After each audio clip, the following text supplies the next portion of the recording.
Hey guys, it's Meg. What's up? What's poppin'? Welcome to the podcast. In 2026, a platform is starting to be mentioned more and more. So what is Substack? So before we deep dive onto what information I did find, I just want to say, what do I want to say about Substack? It's new to me, but apparently it's actually not that new. I was hearing about it and I was asking one of my friends and she was on it and she kept telling me for a while to get on Substack. She goes, "You're really going to like it. I really think this is your vibe. You should download an account." And I remember talking about it on my podcast episodes ago. I'm going to do it. I didn't do it until the end of February. I finally was you know what? Let me just make an account. And let me just say, I do not know what I was doing with my life before Substack. It is my new hyperfixation. So let's talk about it. I don't actually have a lot of information on this platform. I feel like we've done one on Tumblr and we've done one on Wattpad. Do you think I wrote them down? No. So Editing Meg? Hey, what's up? It's Editing Meg. And the Wattpad episode was from Season 12, Episode 2. And the Tumblr episode was from Season 13, Episode 11, if you want to go back and listen to those. Thank you for that. So if you want to go into those episodes where I deep dived and gave my 2 cents on those are up for you to listen to. But I feel like Substack is so new, there actually wasn't that much information out. So I actually have 2 sources, 2.5. The first source I have is obviously Substack itself. When you click on it, you go to their About page. And they wrote this quote. And I wrote it down exactly how they wrote it. They said, "It is," and I quote, "a new media app that connects you with the creators, ideas, and communities you care most about." And then I was also seeing that there is podcast options on Substack. And so I'm wondering, because I use a subscription service to put my podcast out there. So I actually don't even know all the things that I'm out on. I'm going to be so for real with you guys. They distribute it for me. But I'm wondering if they're going to add Substack as an option for the podcast. That's basically all I took from their About section, because their About section was a little weirdly set up for me. I wasn't understanding it. I was also looking at it on my computer, not my phone, so maybe that was the difference. But I did find, which is why I'm calling it source 1.5, because it's a Substack writer, and it was from paulobrien.substack.com. And this is where I got the bulk of my information from, which isn't that much, I know. I feel like this is going to be very much a yapping episode. And I apologize in advance if we are skirting all over the place. But this app, what is it called? Social media. I don't really want to call it a social media thing, but I guess it is a social media thing. Platform. That's the safest option.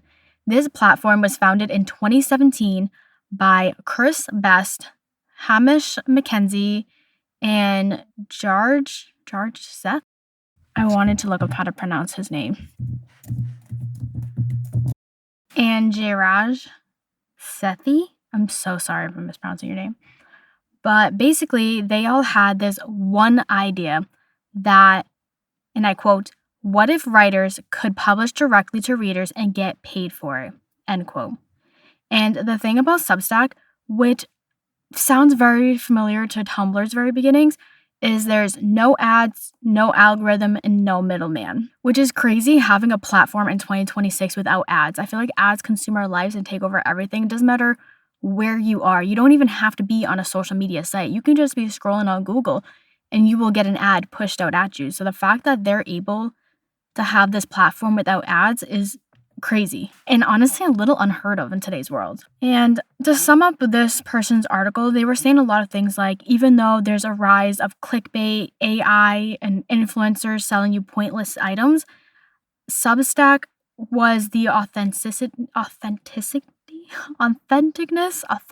is that even a word, that people are looking for. And I don't remember if I talked about this on a previous podcast episode, but I feel like I did in the Trends episode. I feel like with the rise of AI and everything being so heavily edited, people are looking for that raw, real art or product.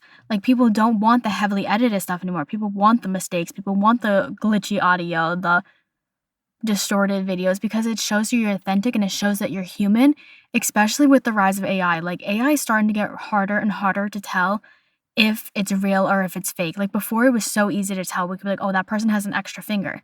clearly that's AI. But it's now getting like scarily really good. It's to the point that I'm like, could this take over? Could this, like, there's actual artists and musicians and creators who are strictly AI based who are taking away stuff from real life people. Like, it's actually starting to get a little terrifying if you think about it. And it was saying that, before we skirt too much, Substack started as a niche newsletter platform and evolved into, and I quote, the intellectual's social network. This platform definitely gives thought daughter energy. And the second source I have, which is not going to be the last thing we talk about, we're going to sit here and yap. I told you this is going to be a yapping episode. But I actually have Britannica.com, and it just talked a little bit more about the platform. It was saying that Substack can be free or it could be paid for subscriptions. It launched on October 16th, 2017 specifically. And apparently all three founders were also connected to the app Kick. This platform features discussion, notes, comments, and chat threads. And then there was a controversy section because what platform these days don't have controversy? It was basically saying that, like, especially during the pandemic, there's a lot of false information that can get spread around by creators, and creators are profiting off of it. But the thing is, how do I word this? Unfortunately, there's going to be false information on the internet no matter where you are or what platform you're on. And especially with this current political administration situation, there is so much false information getting spread around that I almost didn't want to even put the controversy into the episode because I was like, you know what? How am I going to hold this platform to that standard when it's the very people running the country that are also spreading false information? I said what I said. You know, I'll say it again. And that is all I have for sources, which is a very short episode, I know, but that's why we're going to sit here and we're going to yap about it, and I'm going to actually pull up my own Substack. So I've only been on Substack for a couple weeks now, and I honestly use it daily. I find myself scrolling on Substack more than on TikTok now. Like, I don't even want to use, I just want to be on Substack. Substack and Pinterest, they go hand in hand. They're beautiful, and I love them. And we definitely should do a whole podcast episode on Pinterest. So to me personally, Substack is like if Tumblr, Pinterest, and like a splash of Reddit got mixed together and created into an app. I'm going to pull it up for you guys. So when I created my Substack, I did not put my name on it at all in any way, shape, or form because I feel like I always come up with these creative outlets. Like in the beginning, my podcast was just a creative outlet. My instruments were just a creative outlet. What else have I had? I haven't, guys, I know, I keep saying I'm going to post to YouTube and make videos, but like reading to me is a creative outlet, but yet I made a whole video and just haven't uploaded it yet. I know, it's the imposter syndrome. I know, I can't get rid of her. But my thing on Substack is I wanted a platform where I could just be creative on it without my name attached to it. So I just have my one friend on there, and my name's not attached to the account. But it's so cool because like when you click on it, it's basically my fear when I first got the app. It was like the number one reason why I didn't want to get the app was I thought Substack was going to be just like Twitter/X. And I personally don't like that app. Not because of who now currently owns it. I've never liked this app. I just don't understand the point of Twitter. It's just, I don't know. There's just so much hate on it and so much, I don't know. I technically still have my account. I actually logged on the other day and like to see what was on there. And like, that was it. But I actually have one for the podcast too. And I actually used to have them automatically tweet that a new episode came out. I don't know if I still have that option set up. I feel like I need to log into my Twitter for the podcast now because can you imagine if I'm like thousands of followers on Twitter? I didn't even know that. That'd be my luck. They sent me an email because I tried logging into my podcast account after so long and they viewed it as suspicious, but I do in fact still have the account. It does not upload new episodes. My last one was from November 28th of 2022. I'm apparently following 5 people and I have 0 followers now, which honestly makes sense because I don't use this platform. I was so scared that Substack was just going to give Twitter vibes, and I was like, I really don't want that. I didn't like that platform, but let me tell you, it is not like that in any way, shape, or form. It is such a loving, welcoming community. Like, I still haven't posted anything on Substack, again, imposter syndrome, but I really do. I want to, like, put my poetry out there. I want to write articles on there, but it's just scary. But also my name's not attached to it, so like who cares? But it's just so fun because people upload pictures and like book stuff and like whatever they want. And like, yes, there is articles you can click on. I have read a couple, but there's also just like little notes that people put. Like, look, this person said, preach it. Don't create for others, create for yourself. Do it for you. It's so cute, this platform, and so loving and so nice. And it's like, yeah, there's times where I've seen political stuff on here, but it's not like that type of political stuff. You know what I mean? I love it. It's so fun. I'm like still trying to figure out how to like use the app too. That's like the other thing. I was trying to find the Substack homepage to like about page to show you like what there is. But it's like you basically talk about anything. You talk about pop culture, food, philosophy, tech, travel, fashion, like whatever you want. A lot of people use it as just like a dumping ground for all their thoughts. And I love that. And I think that's so fun. Apparently it's also really easy to get monetized on, but again, I would use this platform strictly just as a creative outlet. Like I wouldn't even put any 2 cents or thoughts into this. But there's like celebrities who are on Substack. I bet I could find who are on Substack. We're gonna look that up real quick.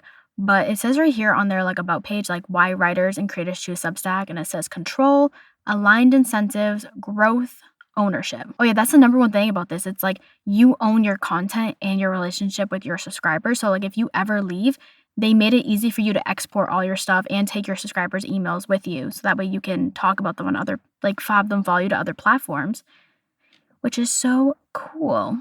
But yeah, there's apparently a podcast option on here. And I'm really curious if like they're going to add that. We're going to look up what celebrities are on Substack. So this article was from September 5th of 2025. It's Leo Fischel, USA. These are apparently the celebrities that are on Substack. Rosalia, Pamela Anderson. That's crazy. Lena Dunham, Nico Case. That's all they listed. Who else? Oh my God, I saw Margaret Atwood on there. She's an author. Who else is on? Every time I record, there's a helicopter going by. Oh, I want to say Doja Cat and Charlie XCX is also on Substack. I could be wrong. I was wrong about Doja Cat. I don't know why I thought she had one. Doechii has one. And Charlie does have one, but it looks like she only posted 3 things last year. Yeah, I actually really love Substack. I find myself on it every day. It's just a fun little community and program. It's very welcoming. And a lot of like posts, people will be like, the Holy Trinity is Substack, Pinterest, and Spotify. And like, I get it. But I think we're going to end the episode here because I feel like I'm yapping too much. And I don't know if this is even making sense or correlating. So when I edit this, I'm probably going to hate my life. Update, I am editing this and I am in fact hating my life. This is why I don't do longer episodes, because then I'm stuck listening to my own voice for this long on repeat. But that's all I have to say about Substack. I like it. I think everyone should start using it. It's fun. And I find myself like in the mornings, instead of scrolling on social media, like I'll go on Instagram, but then like after that, I go straight to Substack and I just start scrolling. I'll read articles. There's just so much fun and beautiful creative people out there, and it's amazing to see the community that these 3 people created for us. And before we end our episode, we are going to pull our affirmation. We're using the From the Heart affirmation deck by Anna Stark, which, guys, I said it finally coherently. So let's cue some ASMR shuffling. That's never ASMR shuffling, but maybe one day it will be. But yeah, honestly, I don't know what I was doing with my life before Substack. And one of these days, guys, I'm going to start posting on there. I'm going to beat the imposter syndrome. One post at a time. It's just so fun. It's like a little thought diary. It's like a digital diary. These cards are not. I almost just dropped everything. Do you guys like longer episodes? Like, do you like longer yapping episodes, or do you rather the short ones? I honestly think I get monetized on the longer episodes, so I probably should be posting longer episodes because I have not gotten ad revenue in a little bit. I'm gonna be honest, which is okay. Like, I started this as a creative outlet. The fact that I even started making money off of it was like crazy. It felt like a fever dream to me. Come on, we just need one card. One got stuck to my hand for a minute. Got it. One flipped. Two flipped. Oh my gosh, guys. 2 cards again. Let's just put these away real quick. All right.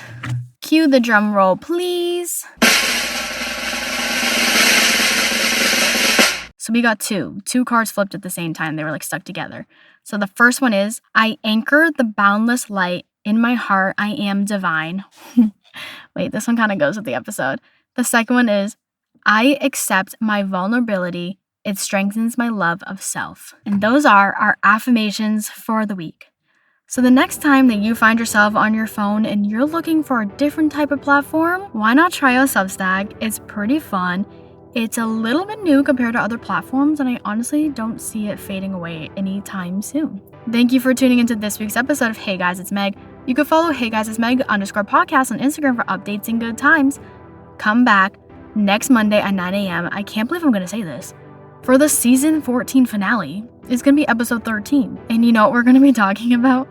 Imposter syndrome. We're doing it. We're going to dissect her. We're going to figure out why she happens to us. And we're going to figure out how to work with her. I'll see you all on the flip side. Peace out, Girl Scouts.